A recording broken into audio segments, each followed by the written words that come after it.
అందరికీ praise lord. ఉదయకాల సమయమందు ఈరోజు అనుదిన దేవుని వాక్యాన్ని మనం చదువుకుందాం.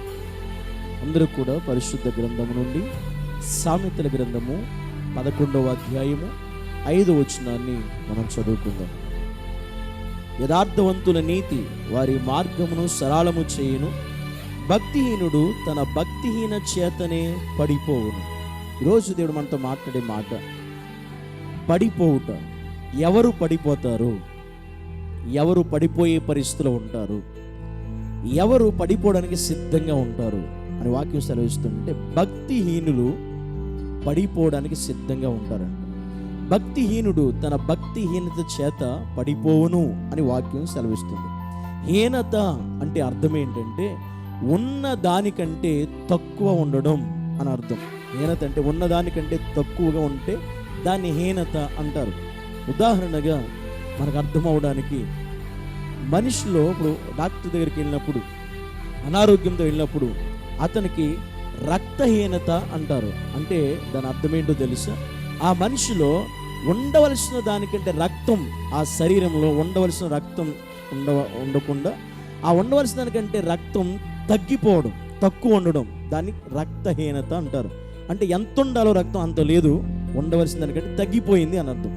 ఆ రక్తహీనత ఉండడం వల్ల ఆ మనిషి ఎప్పుడు ఎలా ఉంటాడంటే రోజు రోజుకి ఆ మనిషి నీరసిల్లిపోతాడు, రోజు రోజుకి ఆ మనిషి బలహీనుడైపోతాడు, రోజు రోజుకి ఆ మనిషి చాలా కృంగిపోతాడు, చాలా బలహీనంగా కనపడతాడు, డీలా పడిపోతాడు. ఎట్టి పరిస్థితుల్లో మనిషిలో చురుకుదనం కానీ హుషారు ఉండదు. ఎందుకంటే రక్తహీనత అతనిలో ఉంది కనుక. అంటే శరీరంలో రక్తం ఎక్కువగా ఉంటే అలా ఉండదు. అది కొన్నిసార్లు మనం కూడా వాటిలోకి వెళ్ళినప్పుడు నీరసంగా ఉండంటే ఎక్కువ ఎందుకు ఫ్రూట్స్ తినమంటారు, ఎందుకు మంచి ఆహారం తినమంటారంటే రక్తం పెరిగితే ఆ బలహీనత ఉండదు కాబట్టి.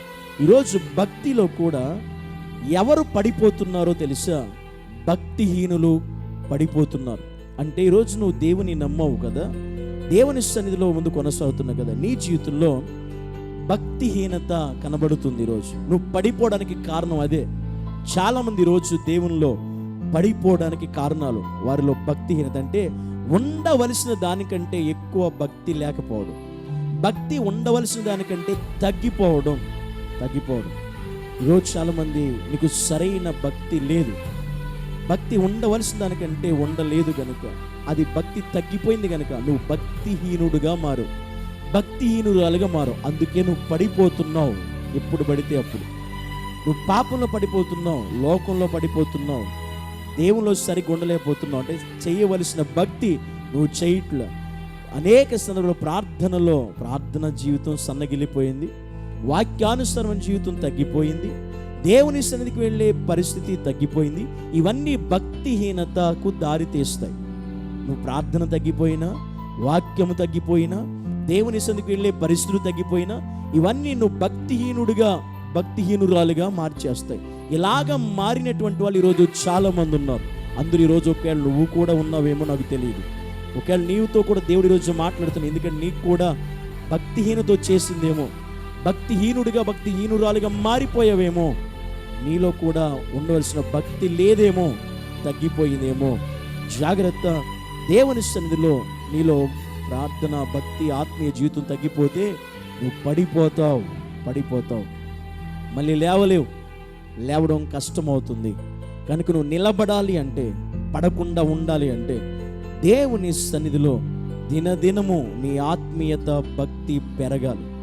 దినదినము నీ ఆధ్యాత్మిక జీవితంలో రెట్టింపు అవ్వాలి. దినదినము ప్రార్థన జీవితం రెట్టింపు అవ్వాలి, వాక్యానుసరణ జీవితం రెట్టింపు అవ్వాలి, దేవుని సన్నిధికి వెళ్ళే అనుభవం ఎక్కువ అవ్వాలి, దేవునితో సహవాసం చేసే పరిస్థితులు ఎక్కువ అవ్వాలి. ఇవన్నీ నేనేం చేస్తాయంటే భక్తిని పెంచుతాయి, ఆత్మీయతను పెంచుతాయి. ఇవి ఎప్పుడైతే నీ జీవితంలో, నీ కుటుంబంలో తగ్గుకుంటూ వస్తాయో, నీవు, నీ కుటుంబము కూడా, నీ ఆత్మీయ జీవితం, వ్యక్తిగత జీవితాలు కూడా భక్తిహీనతలోకి వెళ్ళిపోతాయి. అప్పుడు నీవు పడిపోవడమే కాదు, నీ కుటుంబమే గొప్ప కూలిపోద్ది. జాగ్రత్త.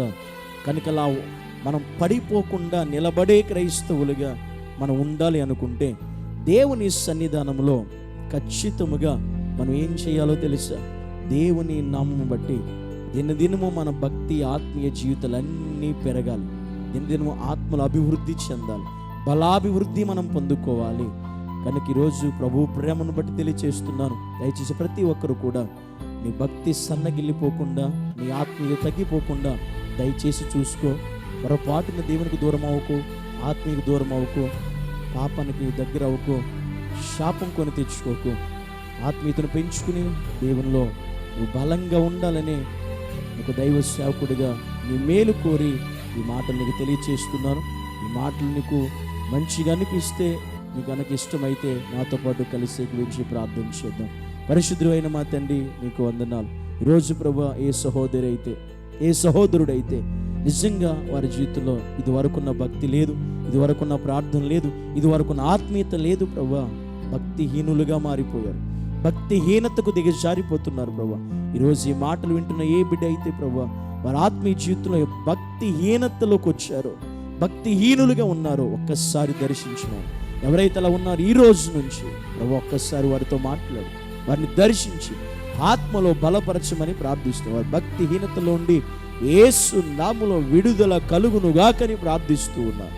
భక్తిహీనతను తొలగించిన పరిపూర్ణమైన ఆత్మీయ జీవితంలో ఎదుగుదల, అభివృద్ధిని బిడ్డలందరికీ మీరు దయచేయమని యేసు నామములో ప్రార్థించి వేడుకుంటున్నాము తండ్రి, ఆమేన్.